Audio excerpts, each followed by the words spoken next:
Olá, pacientes e amigos. Aqui é Isabel, psicóloga, para mais outro vídeo do meu canal do GTV Instagram. Hoje falando exclusivamente sobre insônia. Sim, mas a insônia como sintoma de transtornos de ansiedades, todos os transtornos de ansiedades. A insônia, ela está presente em quase todos os transtornos mentais e alguns transtornos de origem de doenças orgânicas mesmo, tá? Não somente mentais, mas doenças do organismo. A insônia. A qualidade do sono do ser humano, ela é responsável pelo seu bem-estar, seu dia a dia, sua vitalidade, sua energia. Quando é tirada do ser humano, você fica falando assim, eu estou acostumada já a trocar a noite pelo dia e o dia seguinte amanheço cansada, sem pique para nada, sem vontade de fazer as coisas, e isso vai somando uma bola de neve, tá? Porque já é um transtorno de ansiedade. Quando você vai ver a pessoa já sofre de ansiedade, claro que todos nós nascemos ansiosos. A ansiedade, a gente tem que, sabe, não misturar com medo, tá? Porque a ansiedade também leva a síndrome do pânico. Então, síndrome do pânico e medo tem diferenças, que eu já falei em vários vídeos do canal do GTV Instagram. O medo existe, ele é natural em todos nós seres humanos, então o nosso corpo fica em estado de alerta.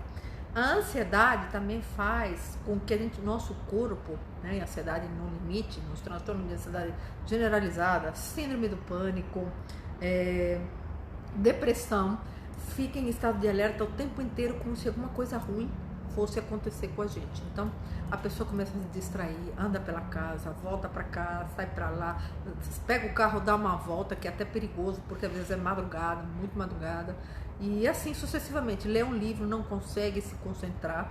Por quê? Porque a ansiedade está num estágio no qual ela tem que ficar em estado de alerta, ela não consegue entrar no sono. Para a gente ter um sono saudável, é uma coisa que eu quero falar e quero repetir. O ambiente tem que favorecer, sim, o ambiente. Não adianta você deitar, dormir com uma televisão ligada, mas me distrai. Isso é irreal para o cérebro. O cérebro não reconhece o que é real e o que é virtual. Virtual é uma televisão. A história que está acontecendo na televisão é virtual, mas também pode criar ansiedade dentro de você. Por isso que eu sou contra programas de televisão sensacionalistas, jornais que só falam em morte, coisas que fazem a pessoa aumentar o índice de cortisol no organismo e também, consequentemente, aumentar o índice de insônia. Outra coisa, o ambiente não pode ter muita luz. É claro que tem pessoas idosas que é normal, ou tem pessoas que sofreram algum trauma, que tem algum pino, tem medo de cair. Então, tem algumas luzes que a gente compra em lojas de materiais de construção que coloca na lateral, não é aquela luz forte, nem o abajur, porque isso também não favorece a qualidade do sono saudável. Você precisa, no mínimo, um ser humano dos 20 até os 50, em média 50 até 60 anos, dependendo de como é o estilo de vida, 8 horas de sono, de 6 a 8 horas de sono saudáveis, sem ser picado, porque sono picado também não é saudável. Sono picado quem costuma ter? Mães que acabam de ser mães porque não dormem durante muitos anos, durante 2 ou 3 anos seguidos, dormem totalmente picados, estão em estado de alerta o tempo inteiro, tá? Elas também têm um transtorno comum, né, quando elas se tornam mãe, que não é somente o puerpério, não, como todo mundo imagina, aquela sangra que é tudo hormonal. Não, ela também sofre de síndrome de Burnout, que também capacita o ser humano até para ter atividades como o trabalho. Então, para vocês verem como o sono é importante na vida da gente. A gente tem que ter sono, aquele sono normal, sabe? As pessoas andam muito sedentárias, é muito sedentarismo, televisão, comida, televisão, Netflix, seriados. Não tenho nada contra, o problema é o exagero. É todo dia, é toda hora. Tem gente que fica o dia inteiro, às vezes no fim de semana, assistindo a série todinha, a parte 1, a parte 2, a parte 3, saiu a parte 4, saiu a parte 5. Fica o tempo inteiro, enquanto não acabar. Isso também é um transtorno de ansiedade. Por incrível que pareça, você quer ter fim naquela situação, é um transtorno de ansiedade, porque você não consegue ter paciência de ir assistindo aos poucos e revivendo aos poucos, porque a nossa vida é feita aos poucos, dia a dia, após dia. Outra coisa que atrapalha a qualidade do sono do ser humano, por incrível que pareça, é o celular carregando do lado da cabeceira.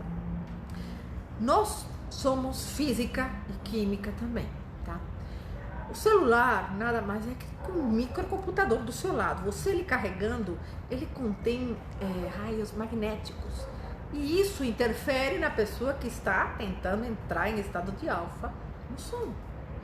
Vocês viram como é importante coisas pequenas. Põe para carregar seu celular no quarto, no banheiro, com alguma coisa que possa ter uma parede. Ah, mas eu não vou poder ouvir minha mãe me chamando, ou meu filho. Você vai ouvir, se você tiver alerta, você vai ouvir, tá? Isso vai acontecer. Não precisa deixar no mudo, deixa para ligações de emergência. Gente, isso é grave, por incrível que pareça. Tem se feito muito estudo, eu tenho estudado muito sobre isso, sobre o campo magnético do celular, como ele desfavorece o ser humano. Tem gente que dorme com 2 ou 3 na cabeceira. E isso dificulta muito o ser humano, destrói células, destrói neurônios principalmente, tá? O campo magnético que existe dentro deles também destrói até o seu jeito de viver, despersonaliza você. Sono é importante para o ser humano ter bom humor. Desconfie da pessoa que todo dia acorda com aquele sono que parece que não dormiu, porque ela está tendo, talvez, a apneia do sono, que tem que ser tratada com um neurologista. E assim, se não for a apneia do sono, é ansiedade, e também tem que ser tratada pela psiquiatra e pelo psicólogo. Fazer terapia é necessário. Por quê? Porque às vezes é tão simples, a gente fica tirando, vamos tirar a luz, vamos tirar a alimentação. Claro que tem muito a ver uma alimentação mais leve, pelo menos 2 horas antes de dormir, sabe, que você tenha feito digestão, não comer logo depois de dormir. As pessoas que têm terror noturno sofrem de sonambulismo. Isso tudo tem que ser analisado por um médico, um neurologista, para a gente poder ver o que está causando, porque causa essa angústia no ser humano. E essa angústia também desfavorece o seu dia a dia, causando outras doenças bem mais graves, como síndrome do pânico, transtorno de ansiedade generalizada, depressão, tá? E fora a distimia, que é um dos fatores muito grandes de aquela alteração de humor. De repente a pessoa acorda de mau humor. Normalmente a pessoa sempre acorda de mau humor, porque a noite de sono nunca foi reparadora. A gente precisa ter uma noite de sono reparadora, atividade física como hábito, como escovar os dentes, porque nossa geração perdeu o hábito de subir, descer escada, andar na rua, andar de bicicleta, coisas que antigamente a gente fazia a pé. Hoje a gente faz tudo pela internet, pelo celular. Então o celular tem tido nossas vantagens. É claro que a gente não precisa às vezes toda hora no banco, faz uma transferência, faz isso, mas também tem tido desvantagem a favor da nossa saúde mental. Saúde mental e saúde orgânica do corpo todo, porque uma interfere na outra. Então não temos como falar é apenas psicológico. Todo mundo fala, tá, psicólogo é só de loucos. Outro dia eu estava assistindo no canal de televisão. Gente, ainda tem gente que pensa assim? Eu acho que sim, a população é muito ignorante mesmo. Psicólogo ajuda as pessoas a estabelecerem melhores qualidades de sono, melhor qualidade de vida, estabelecer roteiros de vida para você modificar os seus hábitos, ver traumas que você carrega desde a infância e você não é capaz de aceitar e joga a culpa em outra pessoa. Ver traumas de relacionamento também é outro fator do psicólogo. Espero poder ter ajudado. Uma boa noite de sono. Fique com Deus.